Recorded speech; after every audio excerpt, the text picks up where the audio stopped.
What's up, FHN? Thank you for joining us on this week's episode of The Nightly Show. I'm Rachel. And I'm Marina. We are coming to you on a pretty rainy Friday morning. I'm super excited for this weekend. After EOC's all this week, it's definitely a much-needed break. Yeah, and our TikTok account has actually been highlighting EOC week on the morning report, so be sure to follow us there if you haven't yet. We have some pretty swaggy stories for you this week, everything from a game review to a story on Mckenna O'Connor's AP Art project. Before we get into that, let's kick it off with a story on the speech class by Houdeshell.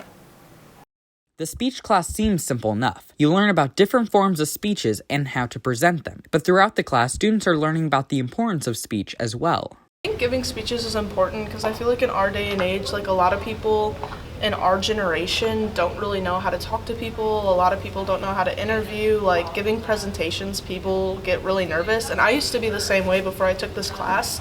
But now I've gained more confidence. I'm not afraid giving presentations.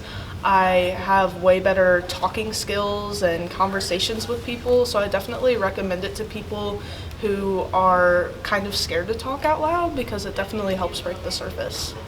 Not only has it improved individual student skills, it benefits students in the real world as well.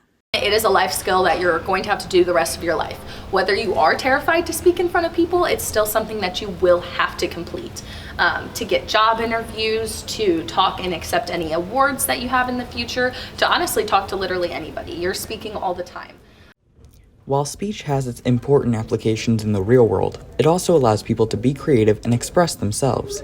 So a big part of what speech class is just getting out there, like getting over those nerves and those jitters, basically realizing that everybody, the audience, is just there to hear you speak, so all you have to do is just stick to your truth and go out there and talk. And so I like to inspire the kids to want to do that themselves too. I think it's super important to learn how to give speeches and be more comfortable in front of classrooms. Definitely. It's a life skill that not everyone has. Well, I know Hailey and Max made a podcast relating to another life skill, eating healthy.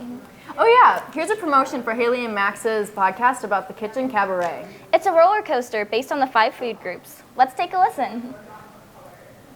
Hey FHN, I'm Hailey, the creator and host of Pretty Certain Podcoasters. This is a podcast where we talk about roller coaster history, from active to extinct. Speaking of extinct attractions, on this week's episode, my co-host Max and I cover an old Disney attraction called Kitchen Cabaret. Here's a snippet of the podcast for you to savor. Anyways, Act 3 was Boogie Woogie Bakery Boy. Like Boogie for the Wii? Wait, Boogie Woogie Bakery Boy? Oh, that sounds radical. It showed grains to the audience. With their Boogie Woogie Bakery Boy. Yes. Oh, and I thought this was very important, and trust me, I think you'll think of it. I think you'll think it's very important. It was accompanied by a bugle-playing piece of bread. I want to see this in action. I want to see this bread. Oh, wow, he's just like a bread slice. Oh, my gosh, he is jazzing it up. He's just... Oh, he died. Oh, no. Our poor little beautiful bread boy. That roller coaster sounds pretty unique. Yeah, definitely would have been on my bucket list if it still existed. Has a game review for us today on Animal Crossing, a game many people have become obsessed with in the midst of the pandemic. Take it away, Hello FHN and welcome back to another game review. Today we'll be reviewing Animal Crossing New Horizons. In this game you decide to leave your city life and move into an inhabitable island and turn it into your own community with animal residents. Unlike previous Animal Crossing games where you start in a pre-built village with houses and animals, in Animal Crossing New Horizons you start off with nothing and have to build a whole town on your own. In this game you can basically do whatever you feel like. Some examples being like fishing, breaking down trees to get resources and food, and then using those resources to craft things on the crafting table. You can also decorate your own house and socialize with your fellow neighbors, and do so much more. By doing these things, you can progress in achievements and gain Nook Miles, which is a new feature which allows you to buy special furniture, clothing styles, and other exciting treats. This game is so peaceful and wholesome, from the graphics to the catchy music that plays in the background while you play. It truly gets rid of all your stress and worries, and feels like an island paradise. Even though you are basically performing World War chores in the game, it doesn't feel like that at all. And with that, I rate Animal Crossing a solid 8.5 out of 10, and if you're interested in it, you can find it on the Nintendo Switch for around $50. Did you play Animal Crossing during quarantine? I really wanted to, but I didn't have the system for it, so I couldn't partake. Yeah, same here. For people who do have a Switch, you probably need something to carry it around in all day. Well, Hailey Zhang has the perfect solution. Here's how to make a tote bag. Materials, you'll need 1 yard of fabric. I would suggest using a stiffer fabric like canvas. Don't use cotton like I am in the video. I just used whatever I could find. You're gonna need some type of thread, preferably the color of your fabric. I'm gonna be using rotary cutters to cut out my fabric, but you can really just use any fabric scissors or shears you have at home. You're gonna need some type of marking tool. I'm gonna be using chalk, and for the measuring tools, I'm gonna be using a ruler and the meter stick, but a measuring tape will work just fine as well. Last but not least, you'll need some pins. To start off, take your fabric and fold it on one side, then measure and cut out a rectangle to your preferred size of your tote bag. Keep in mind that we're going to be taking in about 2 inches vertically, so for instance, if I wanted my vertical length of my final product to be about 16 inches, I would have to add 2 more inches plus an additional inch for the half-inch seam allowances, so in total 19 inches. In the video, I did 20 inches at first, but I ended up cutting off about an inch. For the horizontal length, I measured 12 inches with an additional 1 inch for the half-inch seam allowances, which left me with 13 inches in all. Next, cut out 2-inch squares from each of the corners of one end of the rectangle.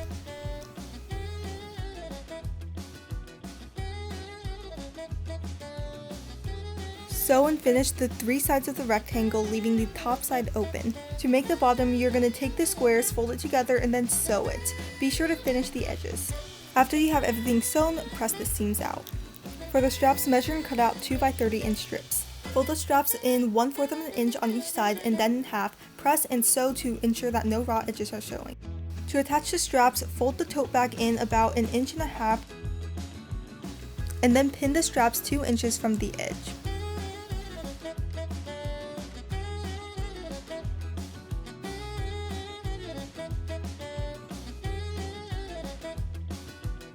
Sew along the edge of the folded part.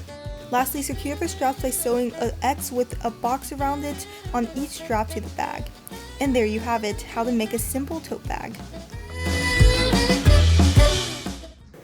That's a really fun way to reduce plastic waste. Maybe you could bring your swaggy new tote bag to the farmer's market brought to you by the Sun Club on May 15th. Maybe you'll even see some art there. While she won't be selling it, Mckenna O'Connor is an AP art student who has been hard at work on her theme this year. Sounds riveting. Let's take a peek. So my theme for my AP Studio art class was the connection between life and death is the basic theme, and then there's different mini themes that go into that with each piece.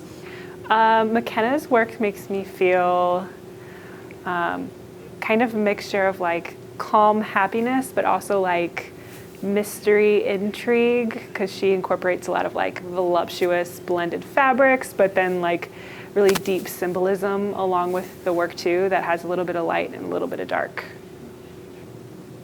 I don't know, I've just always kind of been moved towards the afterlife and what's going on afterwards and after death and stuff. I've always kind of been interested into that, so it's just something I'm interested in, I guess.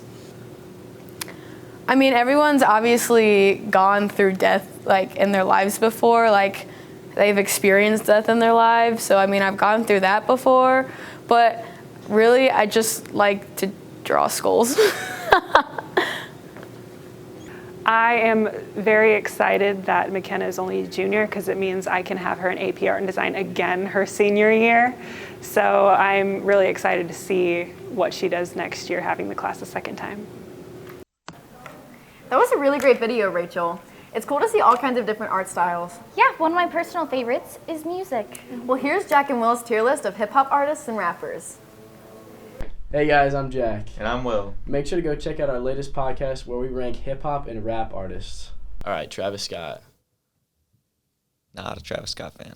Occasionally good. No way.